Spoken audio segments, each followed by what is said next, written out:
بسم اللہ الرحمن الرحیم۔ السلام علیکم ویور، میں آپ سب کو اپنے چینل میں خوش آمدید کہتا ہوں۔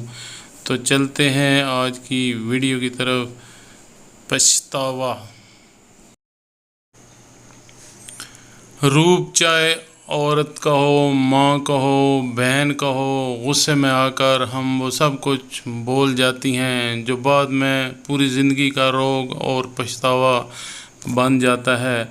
اپنے بچوں کو غصے میں بد دعا کرنے میں جلدی نہ کریں۔ بچوں کی کامیابی اور رہنمائی کے لیے ہمیشہ اچھی سی دعا دیا کریں۔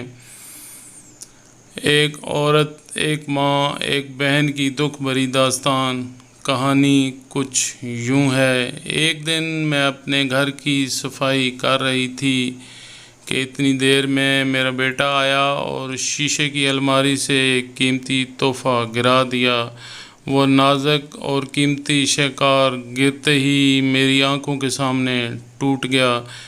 میں اپنے بیٹے سے بہت ناراض ہوئی کیونکہ یہ قیمتی شاہکار بہت مہنگا اور میرا ہر دل عزیز تھا، کیونکہ میری ماں نے مجھے وہ دیا تھا۔ میں اسے پسند کرتی تھی اور اسے اپنے پاس رکھنا چاہتی تھی۔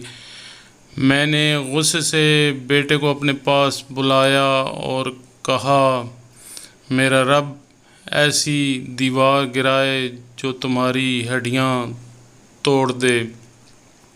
سال بیت گئے، میں اس پکار، اس بد دعا کو بھول گئی۔ مجھے نہیں معلوم تھا کہ وہ پکار، وہ بد دعا آسمان پر چڑھ گئی ہے۔ میرا وہی بیٹا اپنے بھائیوں اور بہنوں کے ساتھ پلا بڑھا۔ وہ میرے دل میں، میرے بیٹوں میں سب سے زیادہ پیارا تھا۔ میں اس کو گرم ہوا لگنے سے بھی ڈرتی تھی۔ وہ میرے لیے اپنے بھائیوں اور بہنوں سے زیادہ نیک اور پرہیزگار تھا۔ دیکھتے ہی دیکھتے وہ چھوٹے سے بڑا ہو گیا۔ اس نے تعلیم حاصل کی، گریجویشن کیا، ملازمت حاصل کی۔ ان دنوں میں اس کے لیے اچھی سی بیوی تلاش کر رہی تھی۔ ہمارا ایک پرانا گھر تھا، ہم اسے گرا کر دوبارہ تعمیر کرنا چاہتے تھے۔ میرا بیٹا اپنے والد کے ساتھ اس پرانے گھر کی طرف گیا جسے مزدور منہدم کرنے کی تیاری کر رہے تھے۔ جیسے ہی میرا بیٹا دیوار کے پاس سے گزرا، اچانک دیوار دھڑم سے اس پر آ گری۔ میرا بیٹا چیخا اور پھر اس کی آواز ہمیشہ کے لیے غائب ہو گئی۔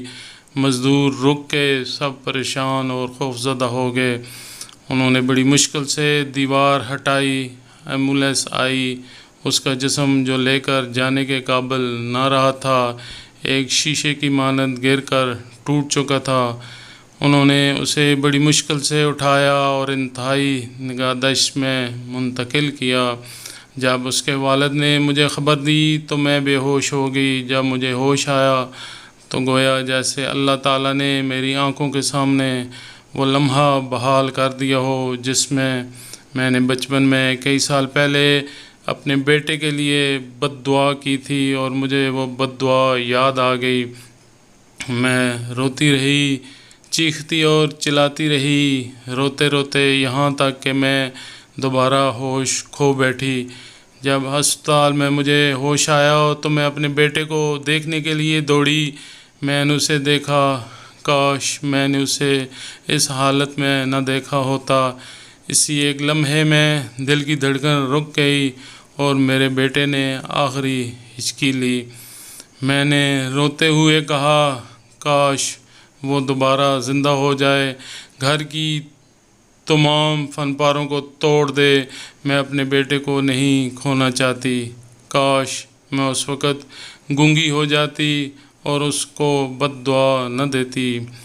کاش کاش کاش، لیکن کاش لفظ کا وقت اس وقت پورا ہو چکا تھا۔ ہر ماں اور باپ کے لیے میرا پیغام، اپنے بچوں کو غصے میں بد دعا کرنے میں جلدی نہ کریں۔ اپنے بچوں کے لیے کامیابی اور رہنمائی کے لیے دعا کیا کریں۔ جان لیں کہ اپنے بچوں کے لیے بد دعا کرنے سے ان میں فساد، ضد اور نافرمانی بڑھ جاتی ہے۔ نافرمانی کی شکایت کرنے والے سب سے پہلے آپ ہیں، جنہوں نے ان کے لیے بد دعا کرنے میں جلدی کی۔ اپنے بچوں کو بد دعا نہ دیں، بلکہ اللہ پاک سے ان کی اصلاح اور رہنمائی کے لیے ہر وقت دعا کیا کریں۔ جب بھی اپنے بچوں کو خوش ہوتے ہوئے اور کھیلتے ہوئے پائیں تو ان کے لیے یہ دعا مانگیں: اے اللہ، میں تجھ سے دعا کرتا ہوں کہ انہیں جنت میں خوش رکھنا، جیسا کہ تو نے انہیں دنیا میں خوش رکھا ہے۔ کہانیاں، جنرل نالج، پہیلیاں اور اسلامک معلومات کے لیے میرے چینل کو سبسکرائب کیجیے۔ شکریہ۔ اللہ حافظ۔